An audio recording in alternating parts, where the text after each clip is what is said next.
David Grauwels, there you are again. NMP Nice to see PCH you. Hayabusa's inside center. There he is, happy and Thank you. smiling and laughing. And you are at your home. Where are you? I'm at the moment at home. I just finished a 2-day training camp with the boys indoor.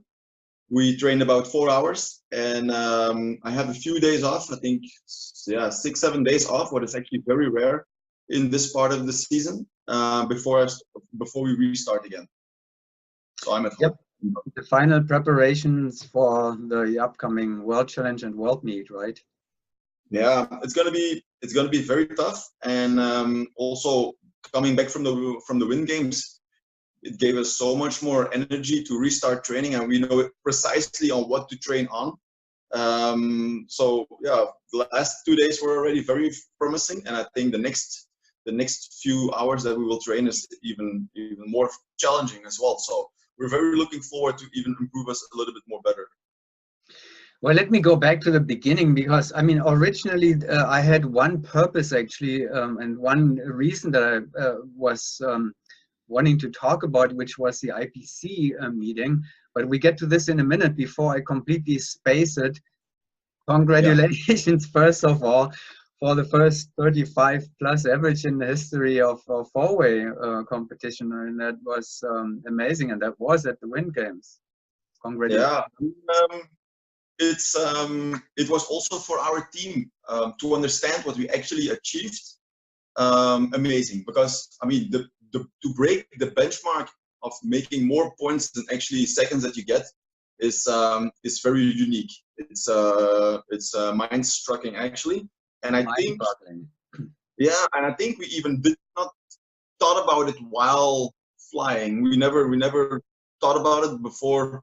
Actually, round 10 came up, and we calculated how much we really actually wanted to have, and what we wanted to have as a score to break our old record in at the World Challenge last year. And we knew that we wanted to make 35, but we never made the connection of 35 seconds, 35 points average. Yeah. And eventually, I think Sven came up with Sven from Fireflash, our old teammate. He came up with the comment like, "Hey guys, now you're making more points actually than you actually have seconds." And then it actually was actually true to say like, "Hey, yeah, that's actually very nice to have." So yeah, we're the first team breaking that benchmark. Yep, and we have that's a good point. I have to remember that for the story. We have 22 blocks and 16 random formations, which means I don't know how it's possible to do that. You have 1 second basically average. I mean, considering the randoms, you know, they are a lot faster than 1 second now. But with 22 blocks and 16 random formations, and then scoring 1 point, you know, each second, including the long blocks, that's crazy. Yeah, the only thing that I can say is for people to understand that in information skydiving, there is no limit. There is really no limit. I cannot tell you what the limit is, because scores tell me and timings tell me that we can even do a lot better than we actually already did. So are we going to 36? Pretty soon. Yeah, I mean, you had 10 penalties or something. You were already going as a 36 pace, basically. Anyway, exactly.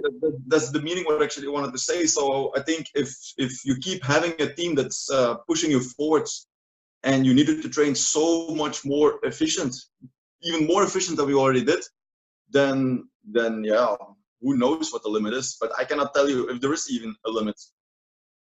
I cannot. I mean, I was watching, obviously, you know, it's my job anyway. I was watching the jumps, and I have to tell you, it is now literally impossible, even for very well trained eyes. And I consider my own eyes, except that they don't see so well any longer as they used to, but they're well trained still.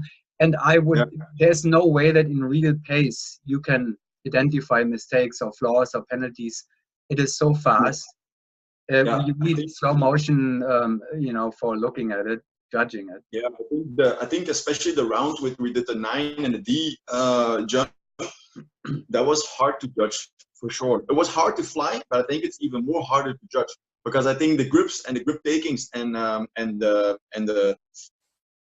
release of the grip was so fast that I think that for the judges, that was a hard time to start judging that, or to at least count the points if they were included, or if there was a bust, yes or no, if there was a mistake, yes or no. So I'm thinking sooner or later the judges will have a big problem of scoring everything, because it goes maybe even like faster than the eye can see. There are a lot of formations which are really no longer held than a frame of a second.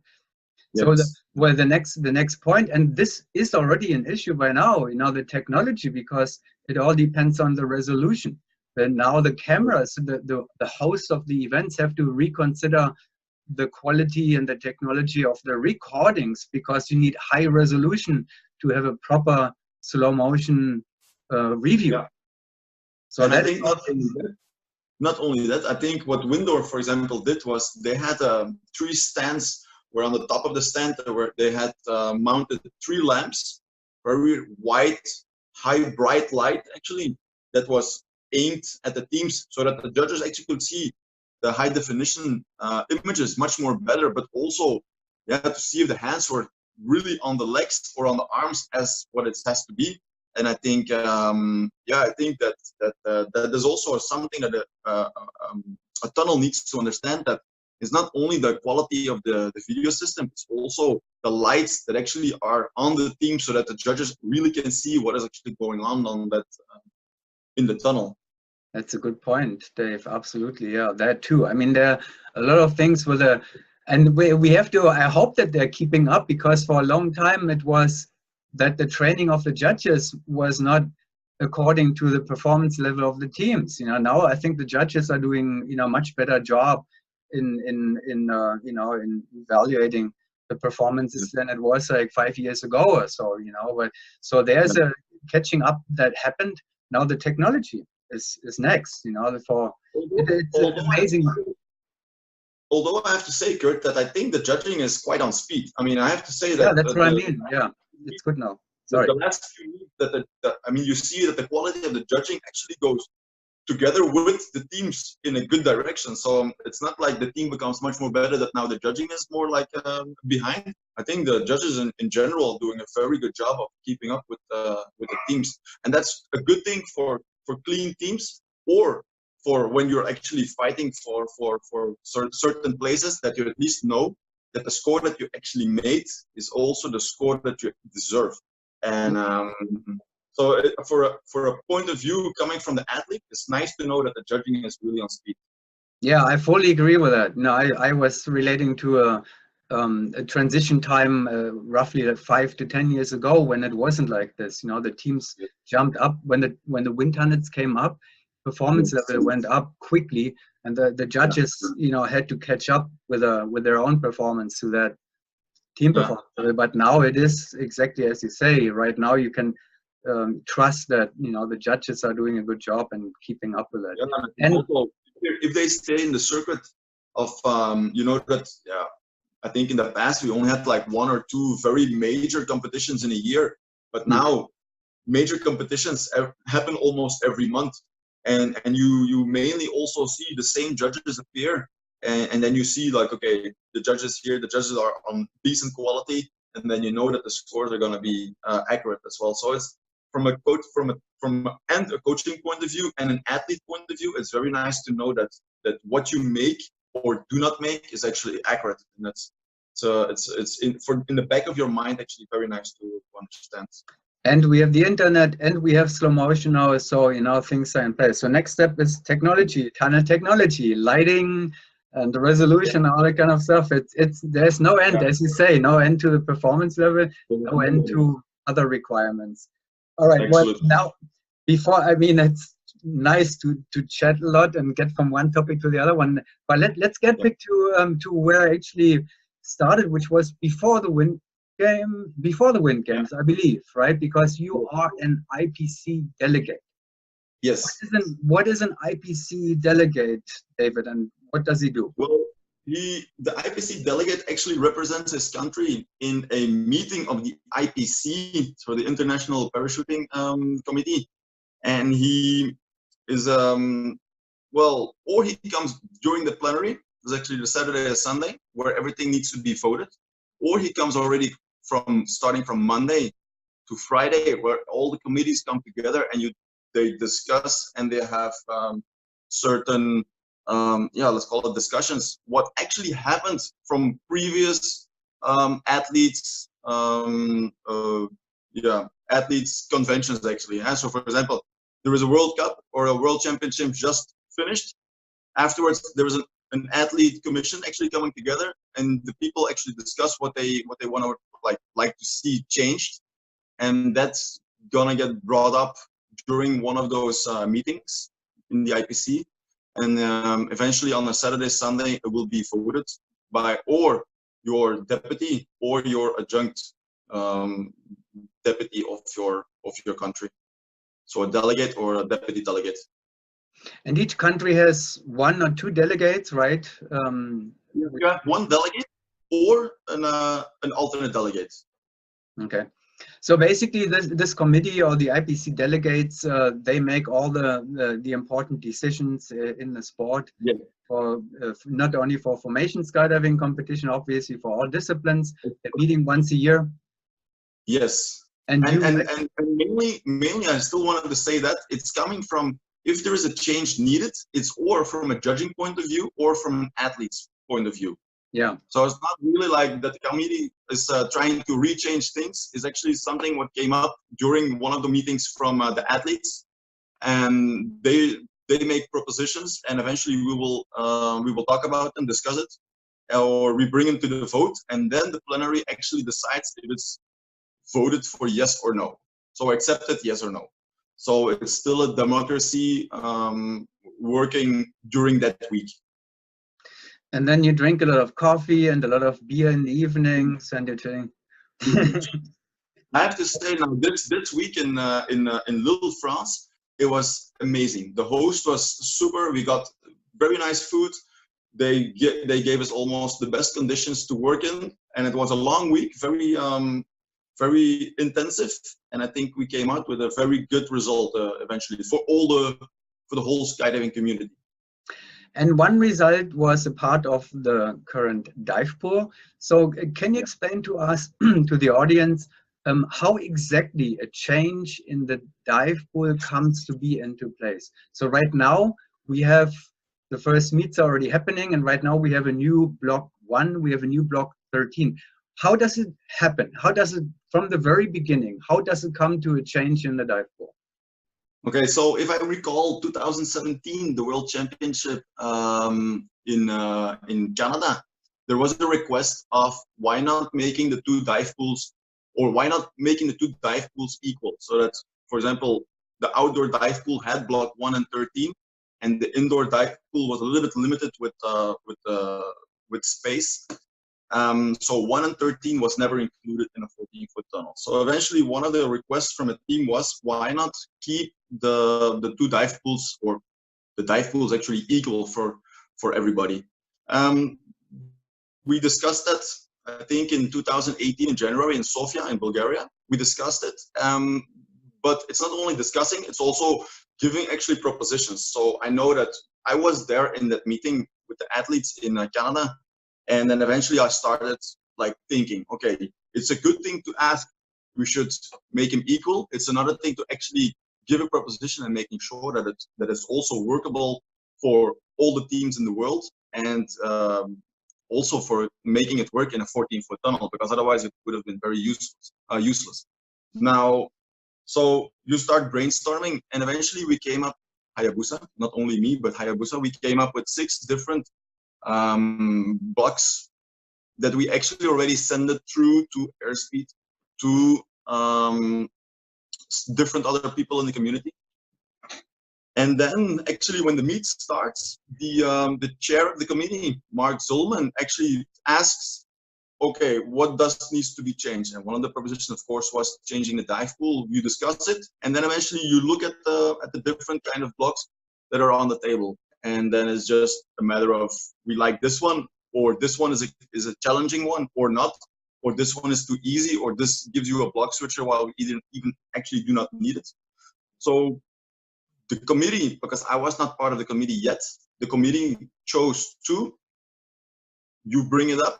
But the question also was, when is the good timing to bring 2 new blocks in an official, let's say, timing of the year? When is actually the good moment to bring 2 new blocks in the timing of a year?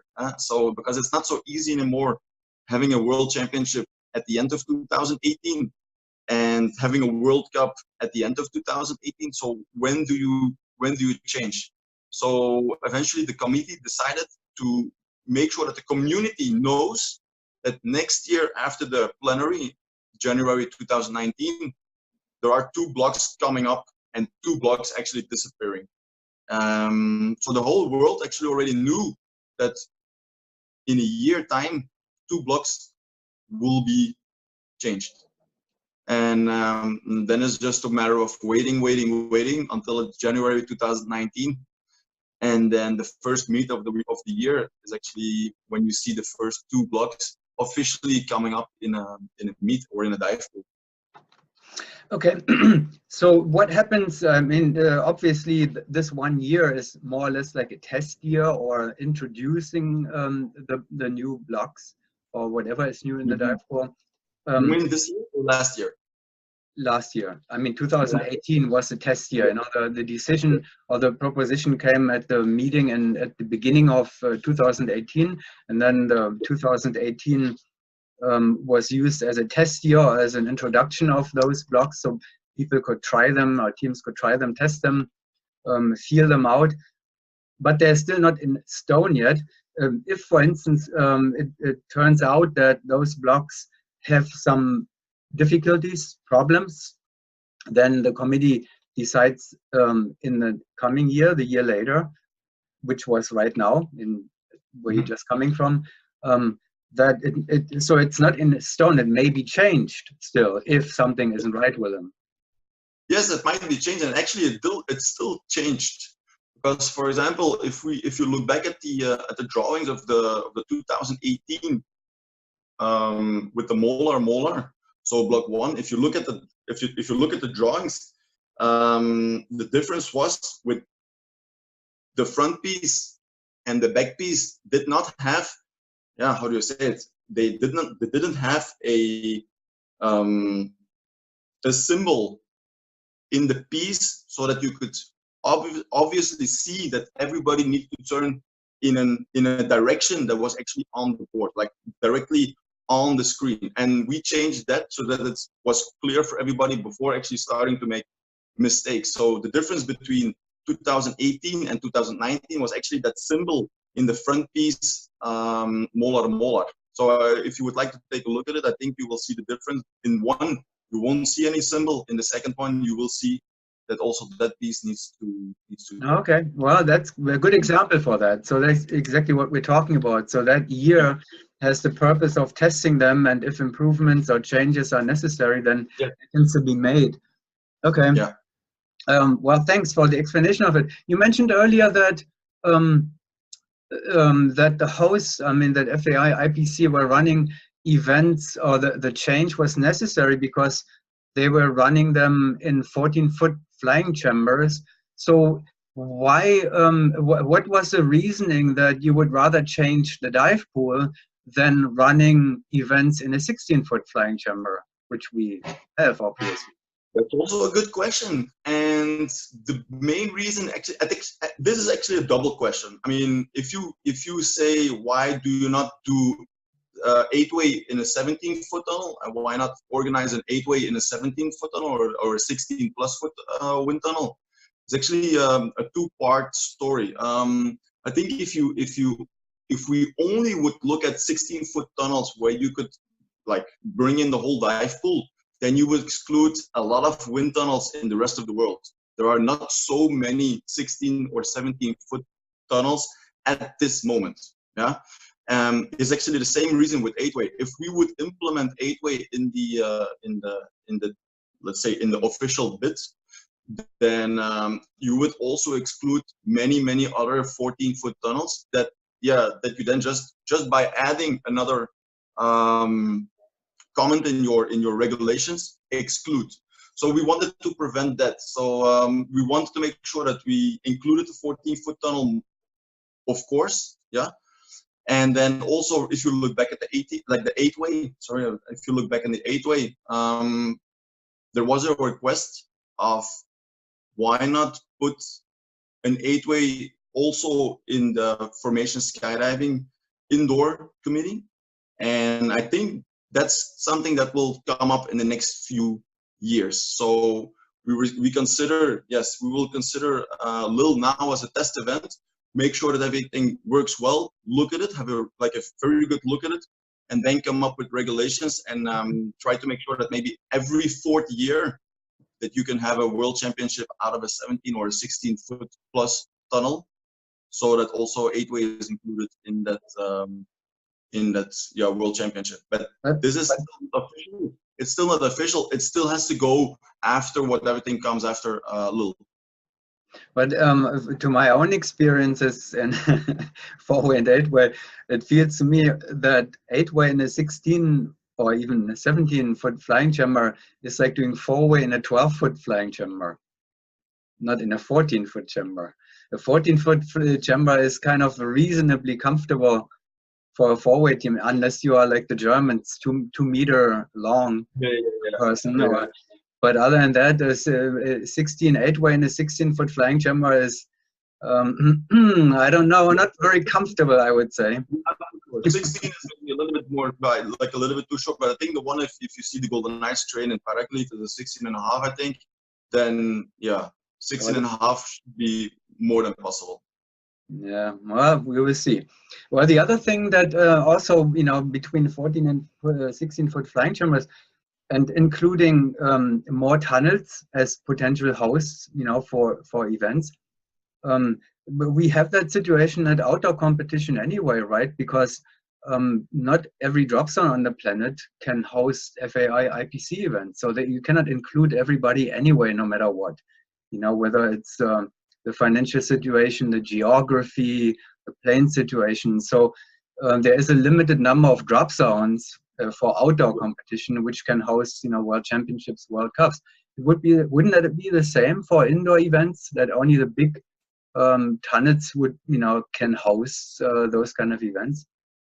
Yeah, but I think we also have to make sure that we are still attracting enough bids, because, for example, if you look back at the bid of this year coming up for 2021, there was only one bid.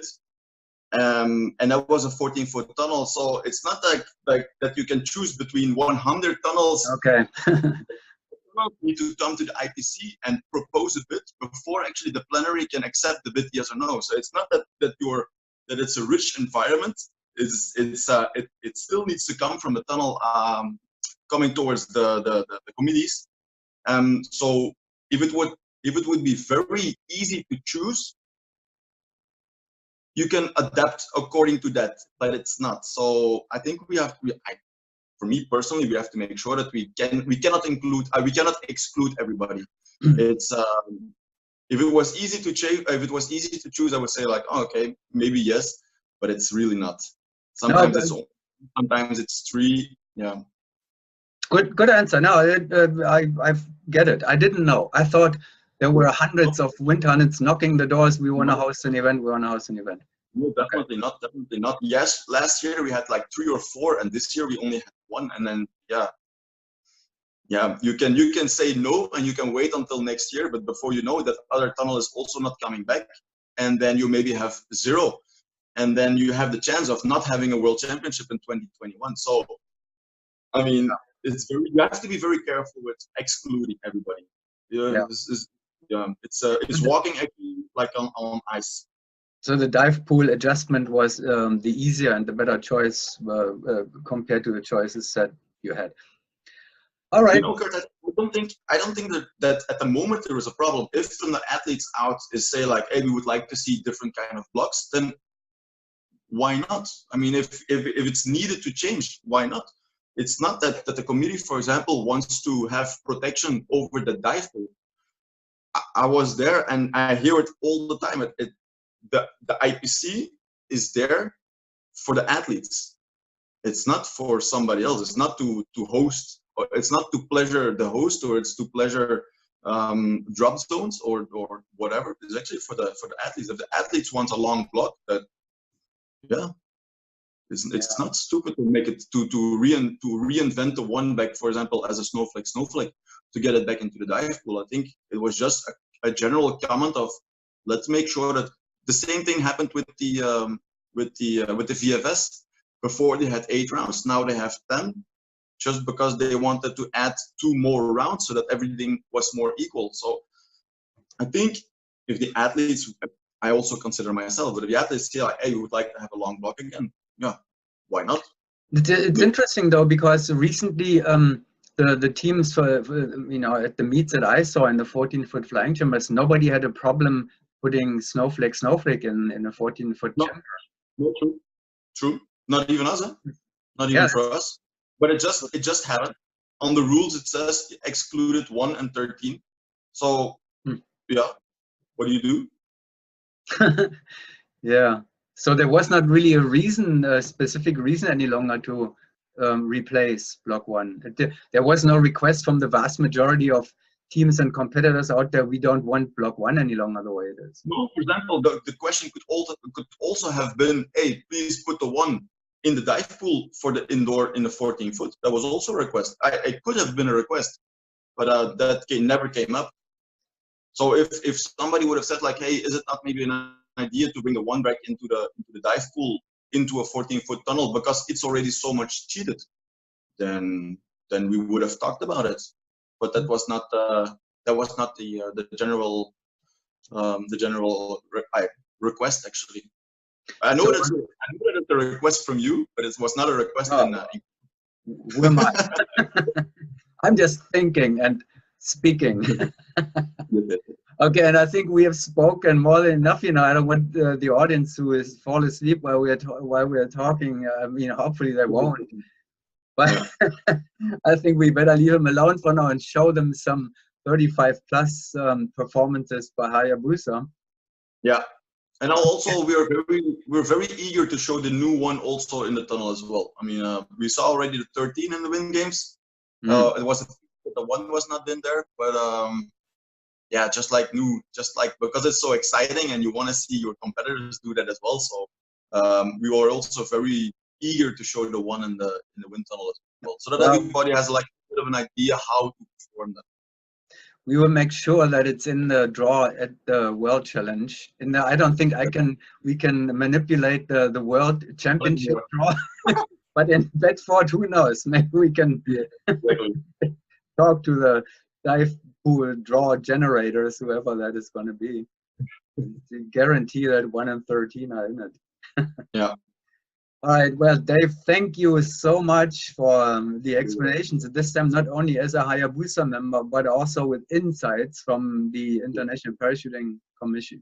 And I still want to, maybe it's a good idea, but if other athletes or teams they have a question about the IPC, just shoot it. You can ask me. You can contact me directly. I can only propose it at the next IPC meeting. I want to be there for all the athletes, not only from Belgium, but also because I'm still an active athlete in the IPC meetings and in the IPC or in the skydiving committee. So if there are propositions, let them know. I'm very accessible for that. So folks, you heard that. We will make sure that David's email address or contact information will be out there and that everybody knows. If there is any concern, we will overwhelm him now with mail and messages and everything. So he can't train anymore, so Hayabusa cannot get so easily to the 40 average level. Hopefully not. Okay, well, great. Thank you very much, Dave. I'm gonna cut it right here now. We'll see you soon again in action in Bedford. Yes. And then we'll be nice to see you there. At Wemby again. In the meantime, you train. Good luck with everything, and we'll speak soon. Thanks. Thank you so much.